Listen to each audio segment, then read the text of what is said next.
The grades you see attributed to the draft picks come from our football game plan scouting grades that we put out earlier this spring. And to check out all 532 prospect rankings, feel free to check out our website at footballgameplan.com/FBGP scouting.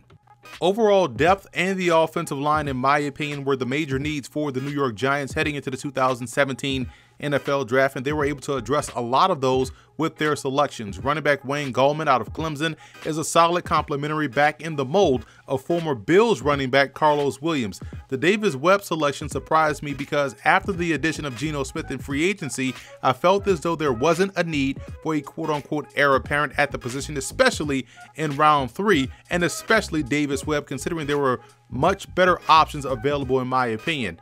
In round 1, I thought the Giants had an opportunity to take either running back Delvin Cook or offensive lineman Cam Robinson. Instead, they chose tight end Evan Ingram out of Ole Miss. He's a dynamic receiver and much more reliable than what they currently have on the roster. If Will Tye can build on his stellar playoff performance, and with the addition of Rhett Ellison as a fullback H-back type, Ingram's addition gives the Giants, in my opinion, the best receiving core in the NFC East.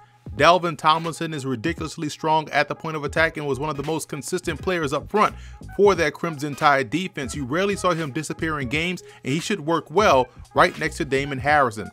Avery Moss was solid all week long at the East-West Shrine game and showed some ability to play with his hand off the ground as well. I believe his game actually mirrors that of Devin Kennard when he was coming out of USC. This was a really good selection for the Giants. And I'm a big fan of Adam Bisnowaty out of Pitt, and I felt as though the Giants got a steal here in round 6. A football game plan preseason All-American, Bisnowaty played a lot of big-time ball and provides really good depth up front.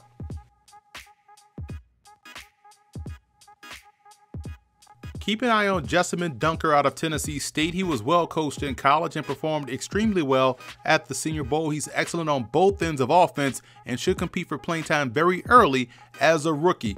Jadar Johnson out of Clemson showed very good football awareness on film and also at the East-West Shrine game. I think his ability in zone is criminally underrated, and he'll add depth to the secondary that really needs it. And Chad Wheeler out of USC is another solid offensive lineman that can provide depth up front. I was actually shocked that he went undrafted, but the Giants get another steal here with the offensive lineman coming from Southern Cal.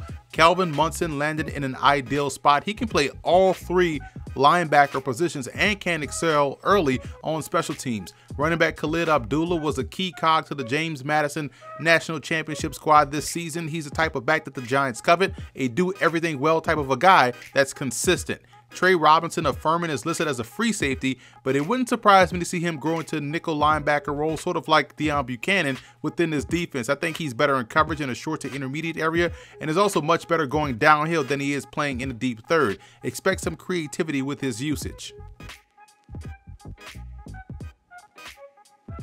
The Giants get a B+ for their draft. I thought they did an excellent job building depth along both sides of the line of scrimmage and also adding a premier playmaker in Evan Ingram. Look for the Giants to be even stronger as a team in 2017.